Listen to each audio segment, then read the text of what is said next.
Maravilha. Números capítulo 16. Hoje um tema muito atual. Aliás, todos os temas têm sido muito atuais, né? Mas esse tema é o tema que está constantemente aí. Estamos conversando sobre isso sempre. Nós estamos vivendo entre crises, uma crise de liderança no país. E a igreja não é diferente, também passa por crise nesse aspecto. E hoje o nosso assunto são os desafios da liderança do povo de Deus no deserto. E o que esses desafios que esses homens de Deus enfrentaram, como eles enfrentaram, o que nós aprendemos com isso. Então esse é o nosso tema, no capítulo 16, o registro de uma rebelião dentro da igreja, uma rebelião no meio do povo de Deus. Um episódio triste. No capítulo 13, nós vimos um episódio muito triste, que foi quando os israelitas, por incredulidade e desobediência, não entraram na terra prometida. Que capítulo triste, né?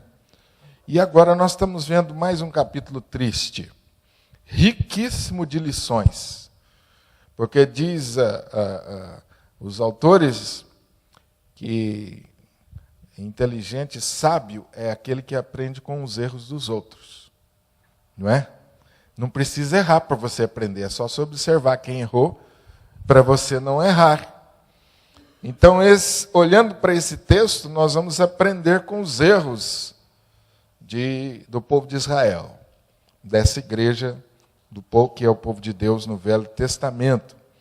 Então, vamos ler alguns versículos.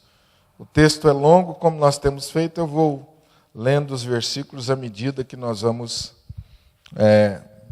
fazendo aí a exposição do texto.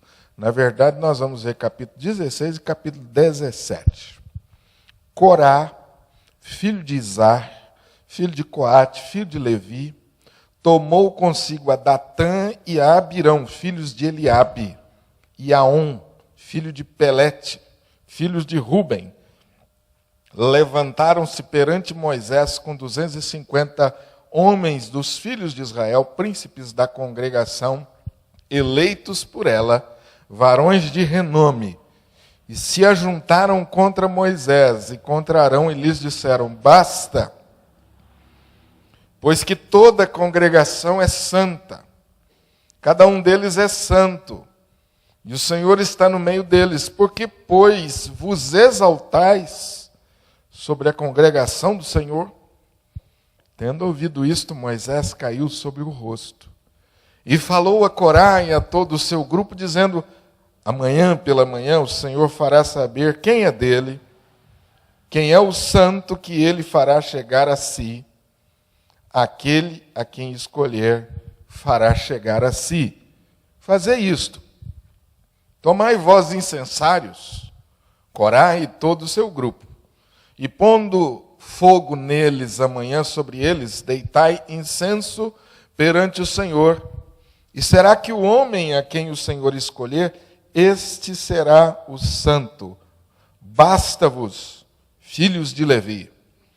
Disse mais Moisés a Corá: ouvi agora, filhos de Levi, acaso é para vós outros coisa de somenos, que o Deus de Israel vos separou da congregação de Israel, para vos fazer chegar a si, a fim de cumprirdes o serviço do tabernáculo do Senhor e estardes perante a congregação para ministrar-lhes? E te fez chegar, Corá, e todos os teus irmãos, os filhos de Levi contigo? Ainda também procurais o sacerdócio? Pelo que tu e todo o teu grupo junto estáis contra o Senhor. E Arão, que é ele para que murmureis contra ele? Mandou Moisés chamar a Datã e a Abirão, filhos de Eliabe. Porém, eles disseram, não subiremos. Porventura é coisa disso ou menos que nos fizesse subir de uma terra que mana leite e mel, para fazer-nos morrer nesse deserto, senão que também queres fazer-te príncipe sobre nós? Nem tampouco nos trouxeste a uma terra que mana leite e mel, nem nos destes campos e vinhas em herança. Pensas que lançarás pó aos olhos desses homens? Pois não subiremos. Então Moisés irou-se muito e disse ao Senhor, não atentes para a sua oferta, nenhum só jumento levei deles e a nenhum deles fiz mal. Disse mais Moisés a Corá, tu e todo o teu grupo ponde-vos perante o Senhor, tu e eles, e Arão amanhã. Tomai cada um o seu incensário, e neles ponde incenso, trazei-o cada um o seu perante o Senhor, 250 incensários também, tu e Arão, cada qual o seu. Tomaram, pois, cada qual o seu incensário. Neles puseram fogo, sobre eles deitaram incenso, e se puseram perante a porta da tenda da congregação com Moisés e Arão. Corá fez ajuntar contra eles todo o povo, à porta da tenda da congregação. Então a glória do Senhor apareceu a toda a congregação. Disse o Senhor a Moisés e a Arão, apartai-vos do meio desta congregação, e eu os consumirei num momento. Mas eles se prostraram sobre o seu rosto e disseram, ó Deus, autor e consumador de toda a vida, acaso por pecar um só homem indignar-te-ás contra toda essa congregação? Respondeu o Senhor a Moisés, fala a toda esta congregação, dizendo, levantai-vos do redor da habitação de Corá, Datã e Abirão. Então se levantou Moisés e foi a Datã e Abirão, e após eles foram os anciãos de Israel. E disse à congregação, desviai-vos, peço-vos das tendas destes homens perversos, e não toqueis nada do que é seu, para que não sejais arrebatados em todos os seus pecados.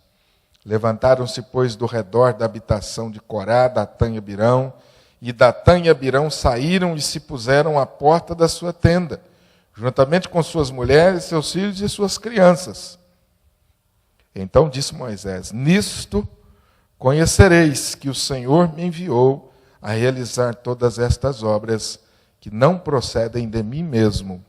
Se morrerem estes, como todos os homens morrem, e se forem visitados por qualquer castigo, como se dá com todos os homens, então não sou eu enviado do Senhor. Mas se o Senhor criar alguma coisa inaudita, e a terra abrir a sua boca e os tragar com tudo que é seu, e vivos descerem ao abismo, então conhecereis que estes homens desprezaram o Senhor. E aconteceu que, acabando ele de falar todas essas palavras, a terra debaixo deles se fendeu. Abriu a sua boca e os tragou como suas casas, como também todos os homens que pertenciam a Corá e todos os seus bens. Eles e todos os que lhe pertenciam desceram vivos ao abismo. A terra os cobriu e pereceram no meio da congregação. Todo Israel que estava ao redor deles fugiu do seu grito, porque diziam, não suceda que a terra nos trague, a nós também.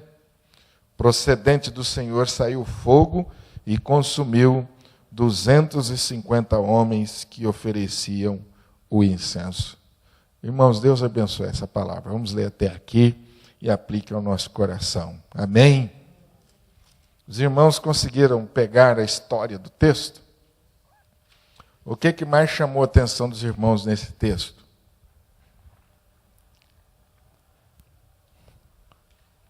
O que mais chamou a atenção dos irmãos nessa história aí?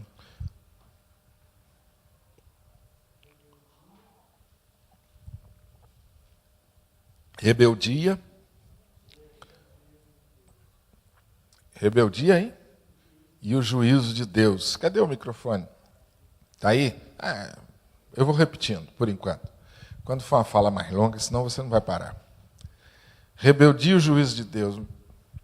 Mais alguém viu alguma coisa assim que você achou que saltou aos seus olhos?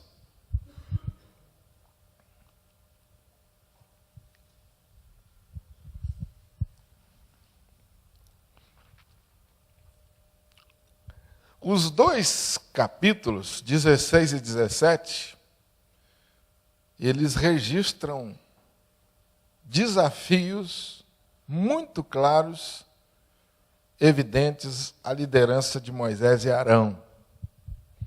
Os irmãos sabem desde o início da história desse povo o papel de Moisés, escolhido por Deus, e desde o início Moisés tem tido uma tarefa grandiosa, honrosa, grandiosa, mas desafiadora. E agora Moisés está aqui enfrentando mais 2 grandes desafios para cumprir o mandato de Deus para ele. E nós vimos aqui praticamente dois grupos de pessoas dentro de Israel. Um grupo menor, liderado por Corá, de 250 homens. E outro grupo maior, que segue-se aí no texto que nós ainda não lemos, mas nós vamos ler depois. Desses 2 confrontos, ou desses 2 eventos de resistência, de oposição à liderança de Moisés, Deus estabelece 3 lembranças claras para que o povo nunca mais se esquecesse desse evento e das lições que tirariam desse evento. Qual foi o primeiro desafio de Moisés, de Arão? O questionamento da autoridade deles como líderes escolhidos por Deus. O capítulo 16, versículo 1, nos dá uma biografia rápida de quem é Corá, o homem que lidera essa rebelião.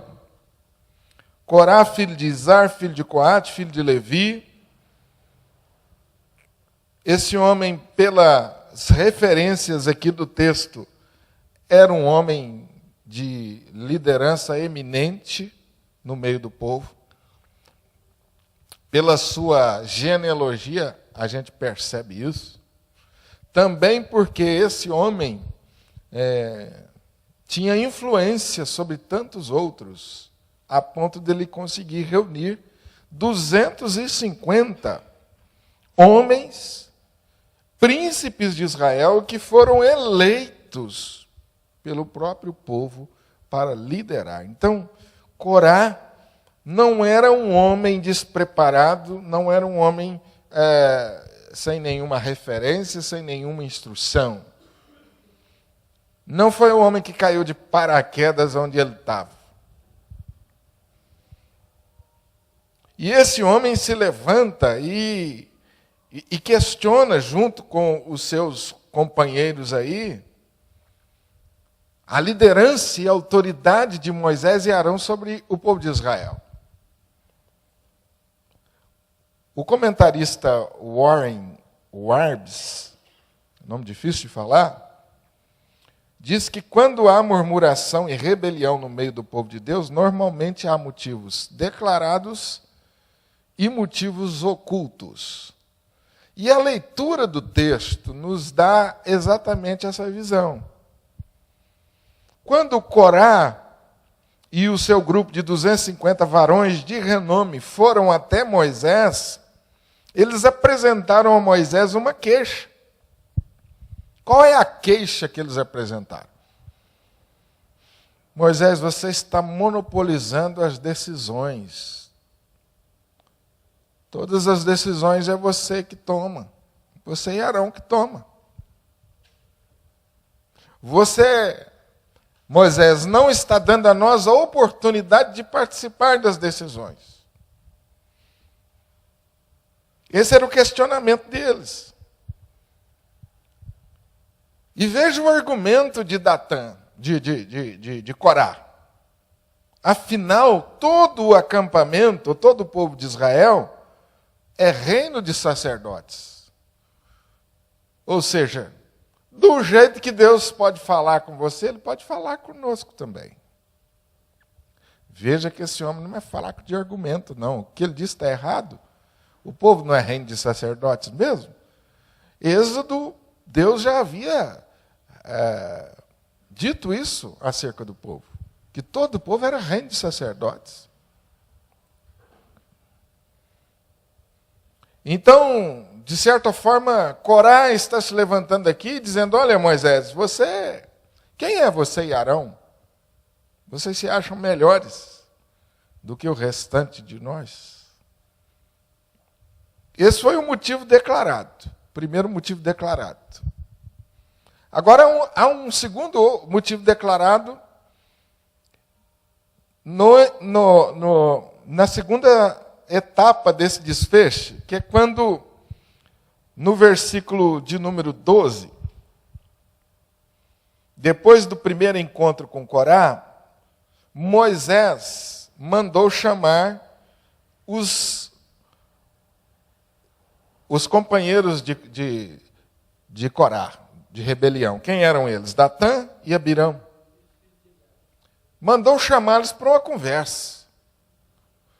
O objetivo de Moisés era, com certeza, tentar dissuadi-los, né? Tentar explicar para eles o erro que eles estavam cometendo.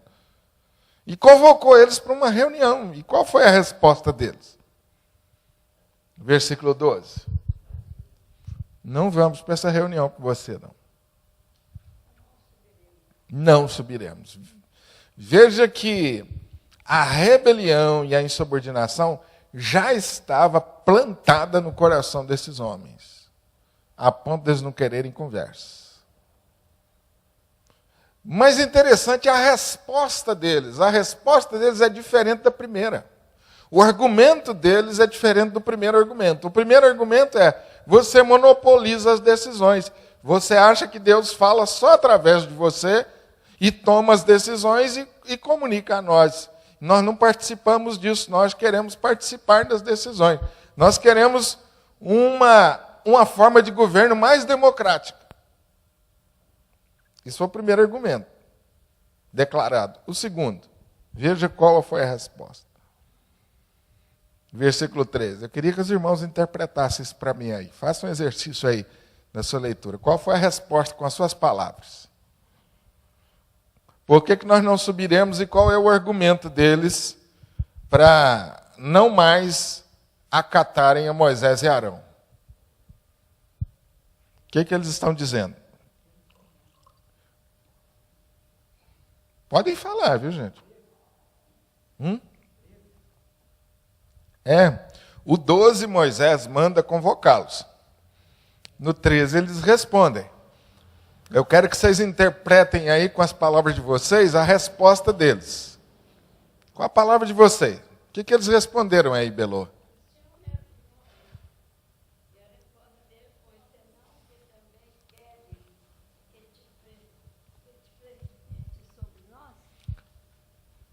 que mais que tem aí? Pode falar, Belô. O que você entendeu aí? Eles estavam reclamando porque de ter tirado eles do Egito, né, ter levado eles para o deserto. O que mais? Tem mais uma coisa. A terra que manava leite e mel. O que eles estão dizendo do Egito? Que o Egito que manava leite e mel. Percebam a resposta deles. Percebam a resposta deles. Você nos tirou da terra que mana leite e mel e nos trouxe para morrer no deserto. E ainda, você quer se fazer de príncipe sobre nós? Pergunto a vocês, por que esse povo não entrou na terra que mana leite e mel? O que Moisés tinha a ver com isso? Qual a culpa de Moisés? Qual a culpa de Moisés? Nenhuma. Eles não entraram por quê? Capítulo 13. Por causa da murmuração e incredulidade. Mas agora eles estão dizendo o quê? Você nos tirou do lugar bom, que era o Egito, nos fez no deserto, não conseguiu nos fazer entrar na terra de Canaã. O que eles estão questionando? A capacidade de liderança de Moisés. Você nos tirou do Egito e você não foi capaz de nos colocar lá na terra. Vocês estão vendo? Eles estão questionando não só mais a autoridade, mas a capacidade e a eficácia da liderança dele. Normalmente, a gente tem várias definições para liderança. Várias. Esse é um assunto muito explorado. Mas, normalmente, nós entendemos liderança como a capacidade, e aí vamos pensar numa liderança espiritual. A capacidade de influenciar pessoas para que elas possam cumprir um propósito, nesse caso, obviamente, o propósito de Deus. Esse é o primeiro argumento. E eu estou pensando no segundo. O que é que você entende por liderança, né? Então eu estou trazendo para você aqui uma definição. Existem outras, mas a maioria dos conceitos de liderança entendem que liderança é capacidade de influenciar uma pessoa, um grupo, a realizar um objetivo. No nosso caso, pensando como igreja, esse objetivo são os propósitos de Deus. Amém? É razoável? É uma definição simples, mas é. O que é que eles estão dizendo? Você, Moisés, não tem capacidade de liderança. Porque você nos tirou do Egito e você não foi capaz de nos fazer entrar na terra prometida. Então, há dois motivos declarados que estão sendo postos. O primeiro, você não tem autoridade, sua autoridade não é única. E segundo, você não tem capacidade. Os irmãos estão percebendo? Agora, quais os motivos ocultos? Quais os motivos ocultos? Aí que a coisa pega. O que na verdade, Moisés, desde o início, entendeu que Corá e os seus amigos desejavam? Pois não, Cássio? Só um minutinho, o microfone está chegando. Pastor, eu não sei se estou fugindo muito do tema, mas essa colocação aqui revela também assim praticamente a nossa natureza humana no sentido assim, desde Adão e Eva, a gente sempre quer culpar os outros e nunca olhar para nós e aceitar que erramos, enfim, revela coração duro, o orgulho que cega a gente de achar que a gente pode mais, que não precisa de um líder espiritual maior, enfim. Eu não sei se está fugindo muito aqui do foco. Não, você não está fugindo, não. O que eu estou querendo com os irmãos é que nós entendamos como que foi o processo de insubordinação no meio desse povo de rebelião. E eu vou dizer para você por que eu quero que você entenda isso. Porque todos nós aqui somos líderes. Uns mais e outros menos. Eu estou pensando em liderança dentro de casa, estou pensando em liderança no trabalho, estou pensando em liderança na igreja. Todos os aspectos da sua vida. Amém? E todos nós estamos sujeitos a isso. Todos nós. Na igreja não é diferente, até porque esse texto está dentro da igreja. O que nós estamos lendo está acontecendo com a nação de Israel, com o povo de Deus. A igreja não é diferente. E nós não estamos isentos de sermos influenciados à insubordinação. Por causa disso que você falou. Os irmãos estão entendendo meu raciocínio aí? Porque o texto ele foi registrado para isso.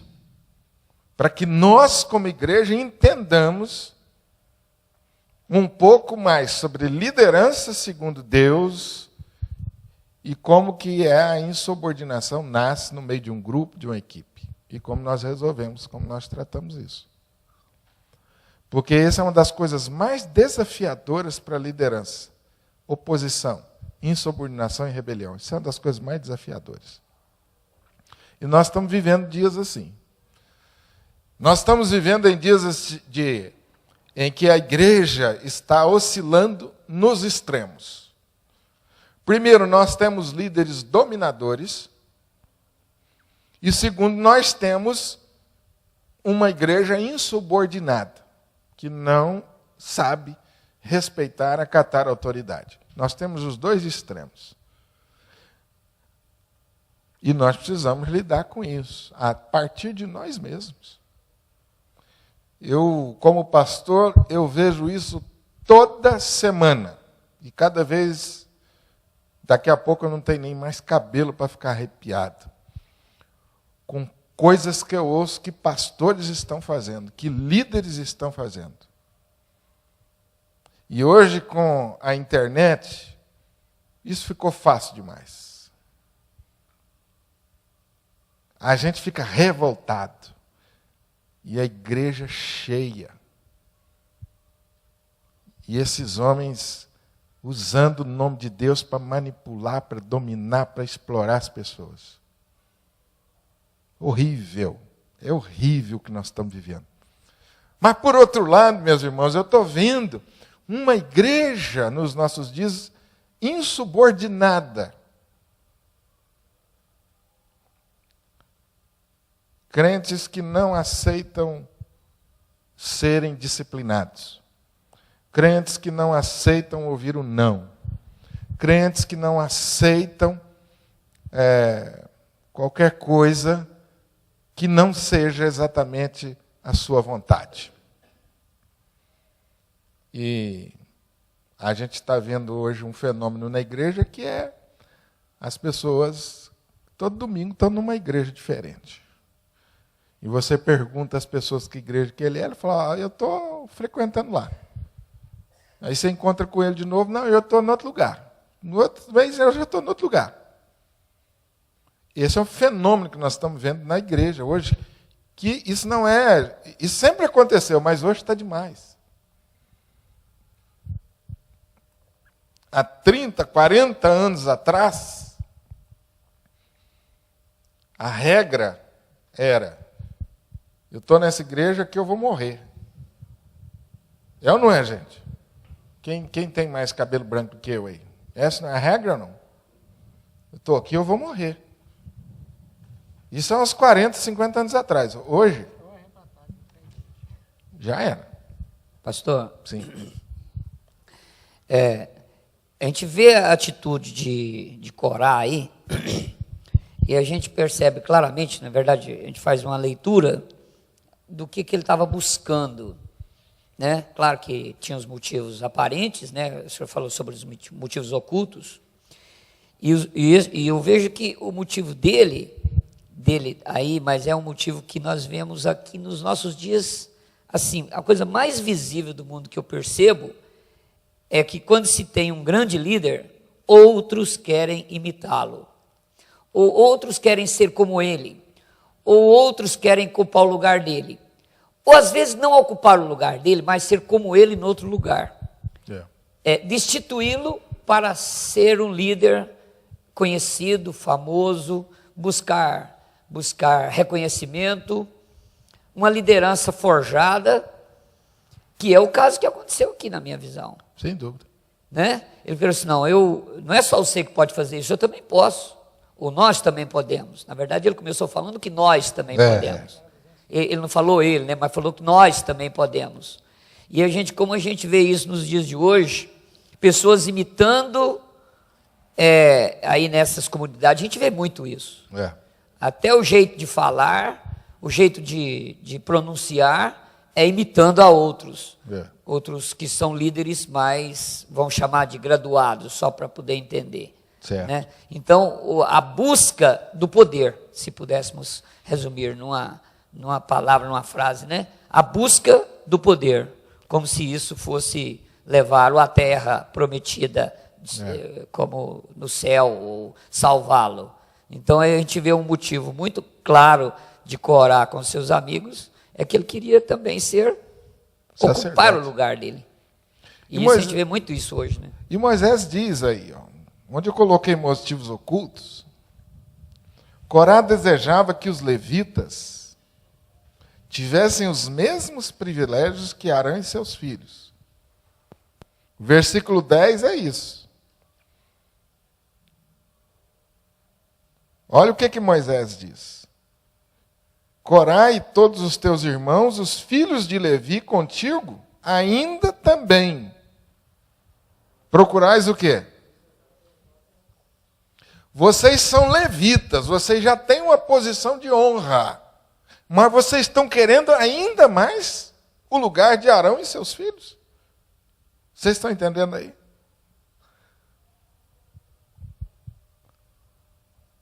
Então o que Arão, o que Corá está pleiteando? Poder, autoridade.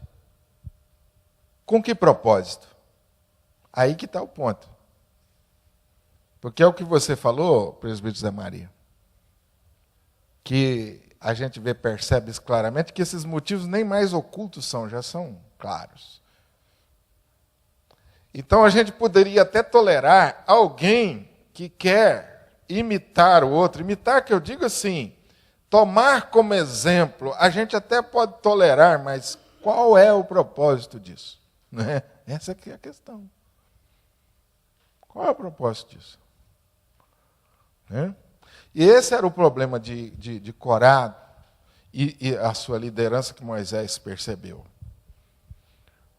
O problema não era que Corá estava de braços cruzados, que era uma pessoa que não estava sendo utilizada, estava sendo desprezado. Moisés está dizendo, Corá, você e seus irmãos estão numa posição de honra, e você ainda está querendo mais. Então, uma ambição desmedida por poder, por grandeza. Deus havia escolhido Moisés para ser o líder de Israel e Arão para ser o sumo sacerdote, desde o início. Resistir a essa organização era rebelar-se contra a vontade de Deus e causar uma divisão crítica no acampamento. O desejo egoísta de autoridade não é um tema novo, é um tema que aparece muitas vezes na Bíblia. Como, por exemplo, Absalão, que desafiou seu pai. Mais adiante a gente vai ver essa história. Adonias, usurpando o trono. Os discípulos de Jesus discutindo com ele quem era o maior, quem ia ficar à sua direita, à sua esquerda.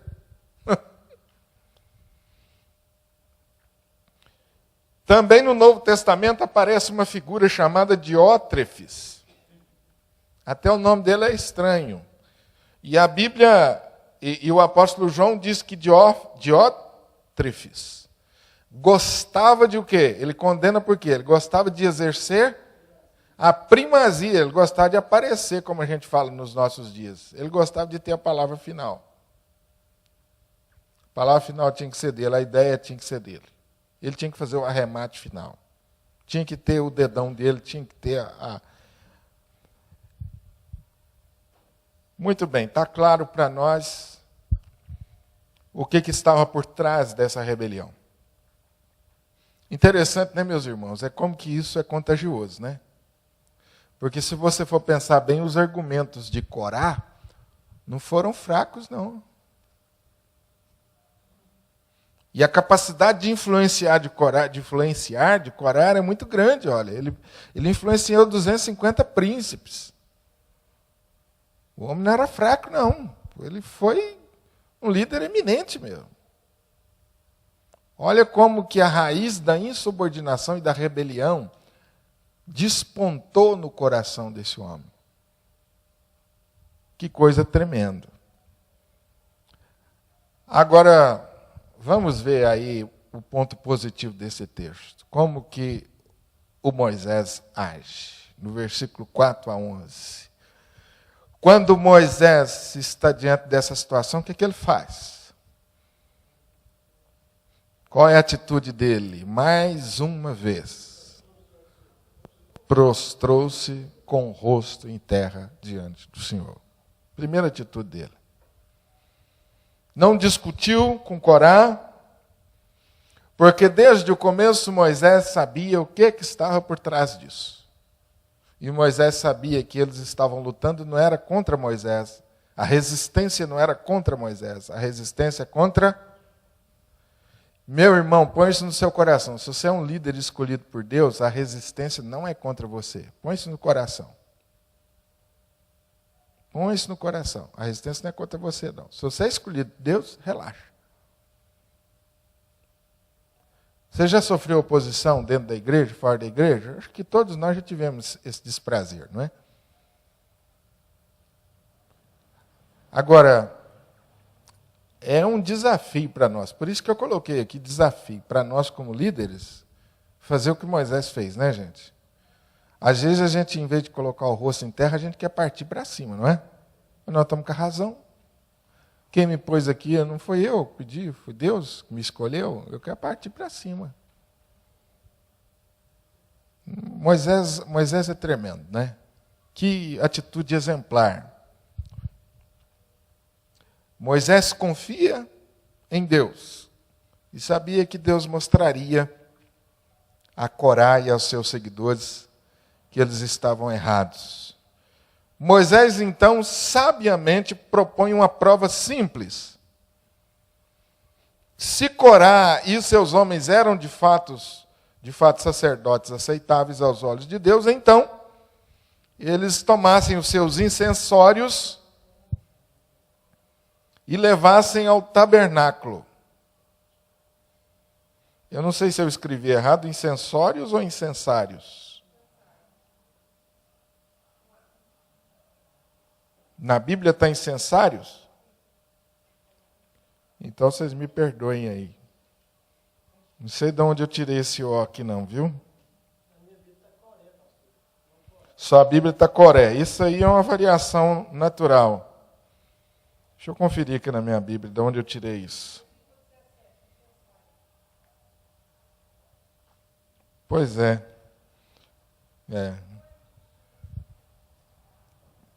Depois eu vou comer esse O aqui no jantar.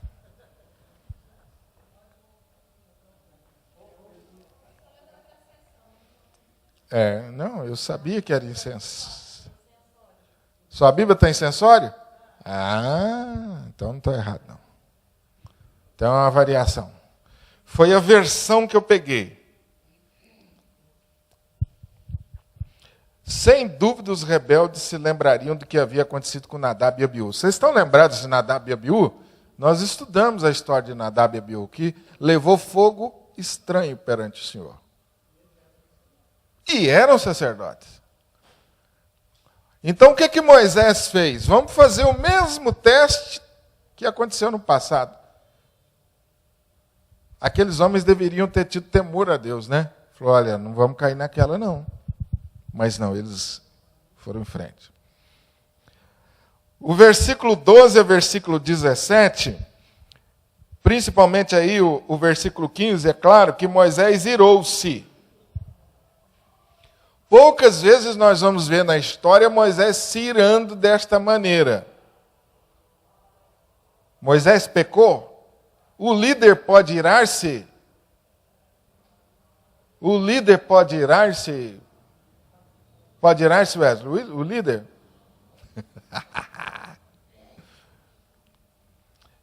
Que tipo de ira é essa? É uma ira que nós podemos dizer natural, decorrente de alguém que teme a Deus e que percebe que as pessoas estão caminhando contra a vontade de Deus, estão persistentes nisso. Moisés chama esses homens para a reunião, eles se recusam e mostram-se profundamente arrogantes. Recusam-se a obedecer a Moisés e culpam Moisés. Moisés não discute, fica irado, mas não discute porque Moisés está percebendo para onde eles estão caminhando. Você já ficou irado dessa maneira? Até aí você pode ir, depois disso é pecado. Mas como é difícil a gente ficar aí, né? Que essa altura aqui já dava vontade de a gente partir para os finalmente, não é? Vocês são muito teimosos.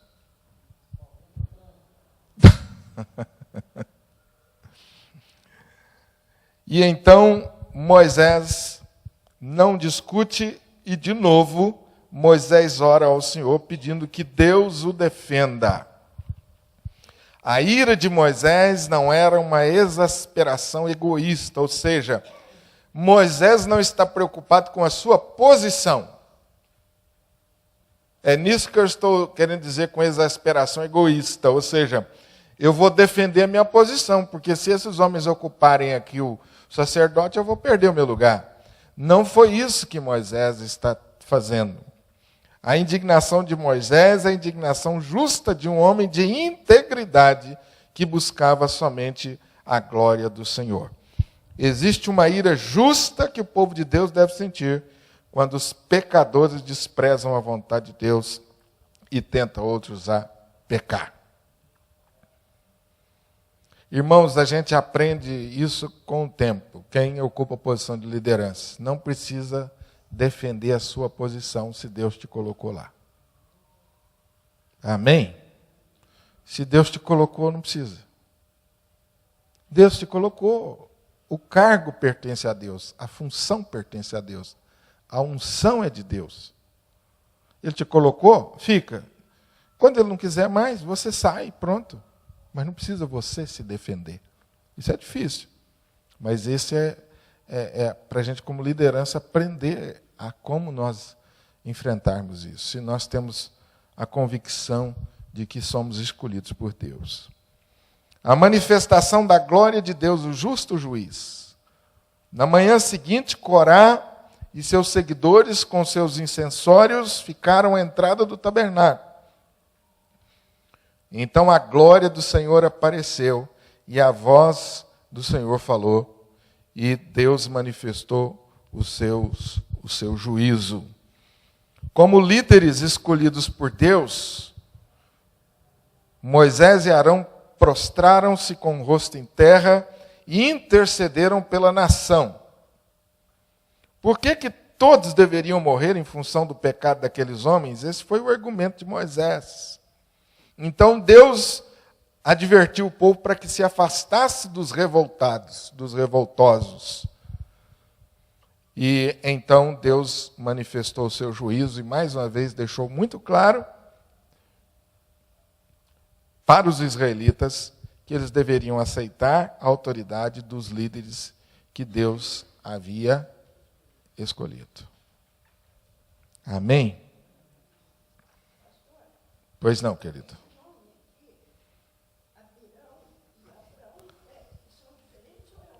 Não, Abirão é uma coisa, Abraão é outra. Não, Abirão é outra coisa. Existe Abraão... Porque o senhor falou aí agora sobre Arão. E está Abirão. Então... Abirão é uma coisa, Arão é outra coisa e Abraão é outra. Ah, tá. Então, 3 nomes. Arão é irmão de Abraão, os dois estão juntos. Arão é irmão de Moisés, os dois estão juntos aí. E Abirão está contra. Abirão é do contra. Abirão está na oposição. Também com o nome desse, né? Abirão, o nome dele, coitado, está muito ruim. Ficou abirado. Diante dessa realidade, o que Deus faz? Ele ordena o sacerdote Eleazar, que é filho de Arão. Isso é uma forma de Deus confirmar os seus escolhidos, que juntasse os incensórios e providenciassem que eles fossem batidos e se tornassem lâminas e fossem colocados no altar do holocausto. Essas lâminas seriam lembrança permanente para que o povo de Deus não se esquecesse dessa rebelião, não se esquecesse que horrível coisa é cair nas mãos do Deus vivo. Amém? Você pensa que acabou? Não acabou. Vem aí o segundo desafio.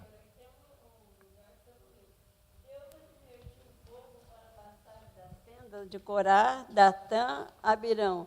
E em seguida a terra se abriu e tragou aqueles homens perversos, cujas casas e suas famílias o fogo de Deus destruiu a uns 250 pretensos sacerdotes. Amém. Está lá em número 11. Isso, obrigado. Eu não li mesmo. O resultado final. A terra se abriu. Gente, que coisa que deve ter sido horrível.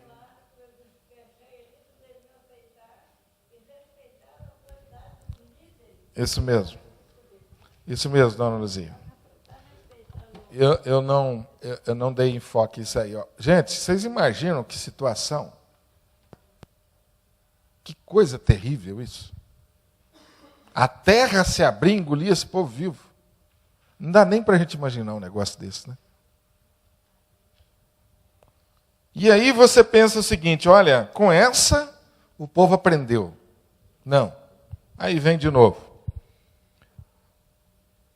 No capítulo 16, versículo 41, olha o que aconteceu. No dia seguinte, toda a congregação dos filhos de Israel murmurou contra Moisés e contra Arão. Olha aí, gente. Aí, Cássio, você está falando da natureza humana? Depois de tudo isso, o povo, no outro dia, amanhece reclamando de Moisés. Meus irmãos, esse Moisés não existe. Que homem extraordinário. Depois daquela situação toda, eles estão reclamando. Dizendo o quê? Você matou o povo do Senhor. Ajuntando-se contra o povo contra Moisés e Arão, virando-se para a tenda da congregação, eis que a nuvem a cobriu e a glória do Senhor apareceu. Vieram, pois, Moisés e Arão perante a tenda da congregação. Então falou o Senhor a Moisés, dizendo, levantai-vos do meio dessa congregação, e eu a consumirei no momento. Então se prostraram sobre o rosto. Disse Moisés a Arão, toma o teu incensário, põe nele fogo do altar, deita incenso sobre ele, vai depressa à congregação e faz expiação por eles. Porque grande indignação saiu diante do Senhor e já começou a praga. Tomou o Arão, como Moisés lhe falara, correu no meio da congregação, eis que a praga já havia começado entre o povo, deitou incenso nele e fez expiação pelo povo. Pôs-se em pé entre os mortos e os vivos e cessou a praga. Ora, os que morreram naquela praga foram 14.700, fora os que morreram por causa de Corá. Voltou Arão a Moisés à porta da tenda da congregação e cessou a praga. Então agora você soma 250 mais quantos? 14.700. Começou com 250 insubordinados e virou uma insurreição nacional, porque rebelião é contagiosa. Rebelião é uma praga contagiosa. Insubordinação é uma praga contagiosa. Isso é lição para nós como igreja. Você não pode deixar num grupo ou numa igreja, seja ela qual for, a insubordinação crescer, porque ela é contagiosa. Amém? Os irmãos já viram isso na prática? Um encosta no outro e fala assim, que bênção. Não acontece nada, mas se você encontra e começa a falar mal. Já viram como que é a natureza humana? Como a gente é contagiado com as coisas negativas, muito mais do que com as coisas positivas. Terrível isso. Isso é a nossa natureza. Então, meus queridos, a glória do Senhor mais uma vez apareceu e Deus manifestou o juízo, consumindo os israelitas. Pela segunda vez, em 2 dias, Moisés e Arão prostraram-se com o rosto em terra e intercederam pelo povo. E Arão é tomado como tipo de Cristo, porque ele se levanta e coloca entre os mortos e os vivos. E Deus faz cessar a praga. Quando encontraram aí os corpos dos mortos, contaram 14.700 pessoas. O salário do pecado é a morte. O que há no coração do humano que torna tão fácil seguir a multidão e desobedecer ao Senhor? É uma pergunta. O que há no coração do homem que torna tão fácil seguir a multidão e desobedecer ao Senhor? Então, o que Deus faz? Novamente, depois de manifestar o seu juízo, ele novamente estabelece uma lembrança.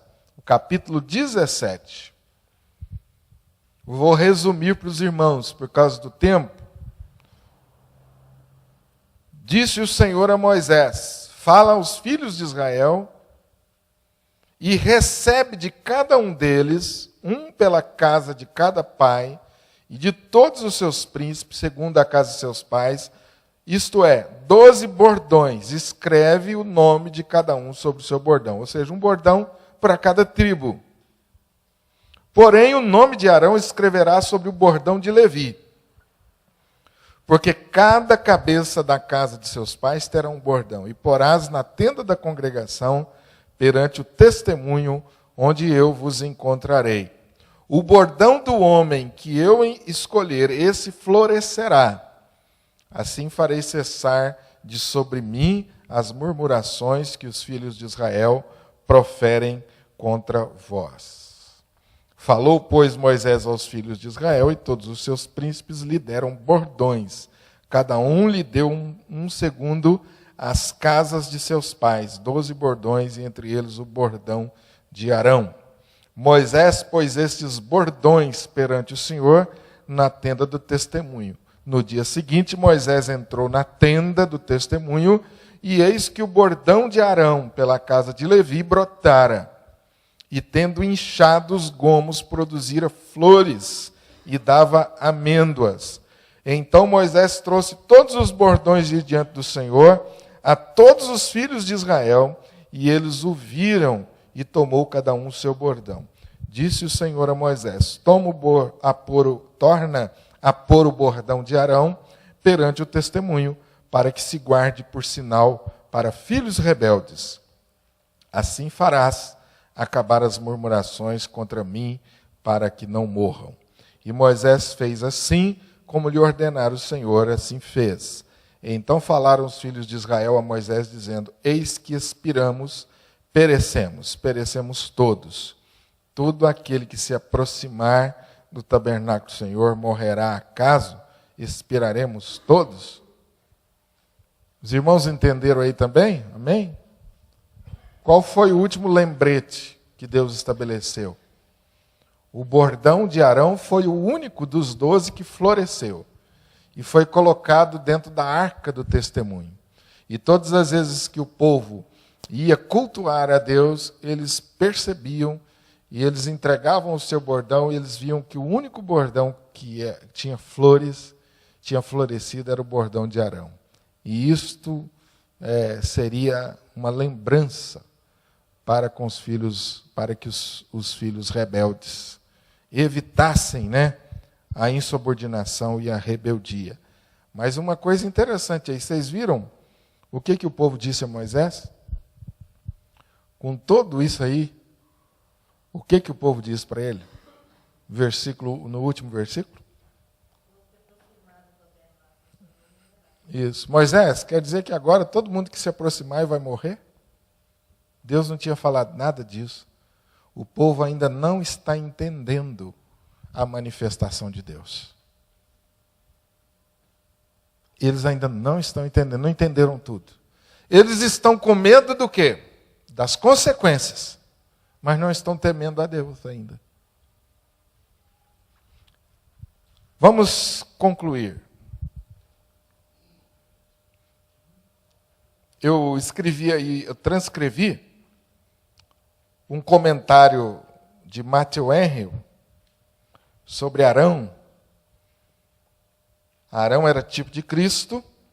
Há uma epidemia de pecado no mundo que somente a cruz e a intercessão de Jesus podem deter e eliminar.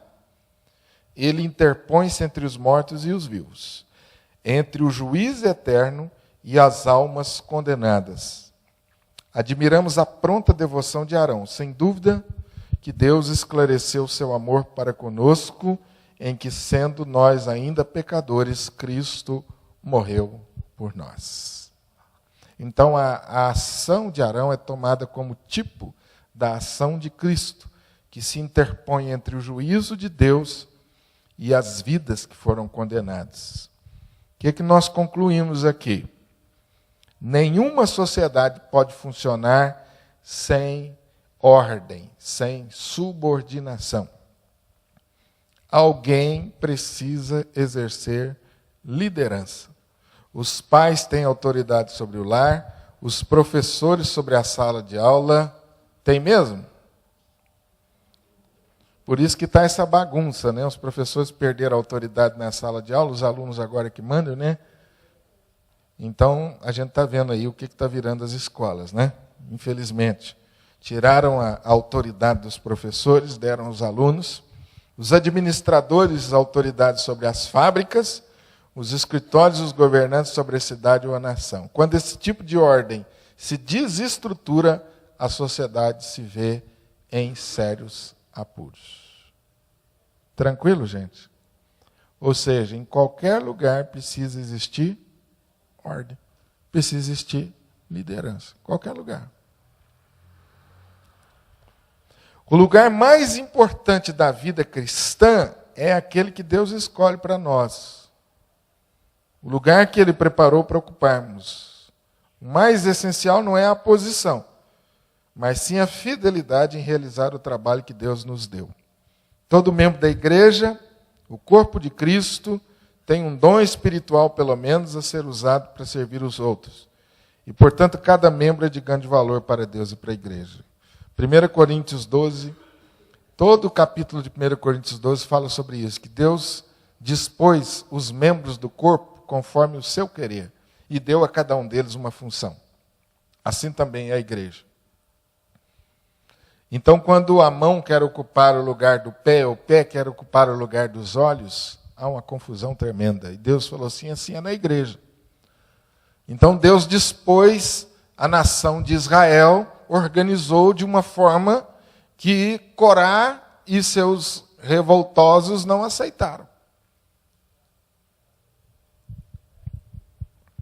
É perigoso que pessoas desafiem a ordem do Senhor e se promovam a posições de liderança. Pecam contra o Senhor e contra a sua própria vida. A. W. Tozer é um escritor do século XIX, muito famoso, lido demais até os nossos dias, e ele diz o seguinte: nunca siga um líder até que tenha visto o óleo da unção sobre a cabeça dele. Porque aqui a gente levanta uma pergunta, né? Como é que a gente vai fazer? Será que nós vamos seguir todo líder que aparecer? Essa é uma pergunta que eu disse para os irmãos, né? Como é que faz? Então a gente precisa se certificar que aquele líder que nós estamos seguindo, seja em qualquer instância, é alguém que foi realmente ungido por Deus, escolhido por Deus para aquele lugar. Isso a gente faz com conhecimento da palavra, a gente faz com oração, a gente faz com temor a Deus. E Deus confirma isso no nosso coração. Amém? Paulo advertiu sobre as pessoas arrogantes que procuram apossar-se da autoridade da igreja buscando a autopromoção. É bem provável que mais igrejas tenham sido divididas por arrogância da liderança do que por falsas doutrinas. Quem está na igreja há muitos anos sabe que isso aqui é verdade. Né? Particularmente, a nossa igreja presbiteriana tem um capítulo triste, que foi a divisão da igreja presbiteriana do Brasil e igreja presbiteriana independente. E o argumento é que foi a maçonaria. E quando a gente lê a história e conversa com os participantes da história, você percebe que não foi a maçonaria. A maçonaria foi um bode expiatório. A arrogância de líderes que estava por trás disso. Ficou como a maçonaria. Alguns livros de história está lá registrada a maçonaria. Mas os livros não registram a arrogância dos líderes que queriam o poder da igreja. Os motivos declarados estão escritos, mas os motivos ocultos, quem participou sabe. Eu tive a oportunidade de conversar com alguns pastores mais velhos. Por curiosidade, você estava lá, o que aconteceu? Eu falei, não tem nada de maçonaria, não. Fulano queria ser presidente da igreja, o outro também. Isso aí foi o argumento. Isso é uma leitura pessoal que eu faço, e alguns fazem, né? A história, o momento em que a gente está vivendo, é difícil da gente julgar. O tempo é que vai amadurecendo e a gente vai trazendo discernimento. E essas coisas são exemplos para nós, né? Pelo menos deveriam ser, né, gente?